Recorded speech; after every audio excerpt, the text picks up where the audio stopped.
Madam MP, बड़ी विनम्रता से मैं आपसे पूछना चाहता हूँ, आपको तो याद होगा, दीपक भाई को जरूर याद होगा, शांतनु भाई को याद होगा, ओवैसी साहब और उनकी पार्टी यूपीए के पार्टनर थे, कोलिशन पार्टनर थे।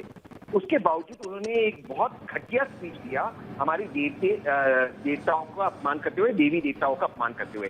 कांग्रेस की सरकार ने उनको जेल में डाला। उसके बाद ओवैसी साहब लगातार रिकॉर्ड पर है ये कहते हुए कि जहां पर कांग्रेस की सरकारें हैं उनको अलाउ नहीं करते उस स्टेट में आकर भाषण देने के लिए।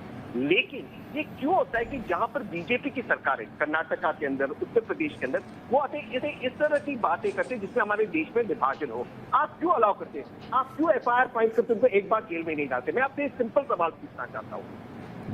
बताइए अपराजिता जी। वो कह रहे सॉफ्ट कॉर्नर है ओवैसी के लिए आपके मन में। देखिए पुलिस और देखिए बिल्कुल नहीं, ऐसी बातें अगर आप ना करें तो बेहतर है। देखिए ऐसा है कि पुलिस और कानून अपना काम करती है, एक प्रक्रिया होती है हर एक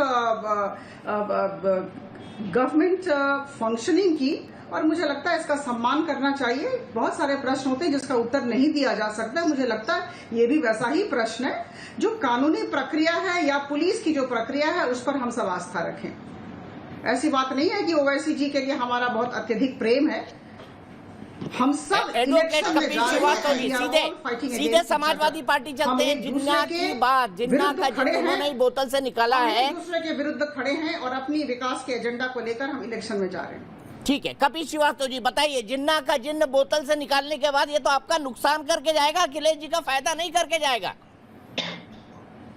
नहीं, जिन्ना का जिन्न तो आडवाणी साहब ने बाहर निकाला था। हम तो उसको याद करने की अखिलेश को क्या जरूरत थी?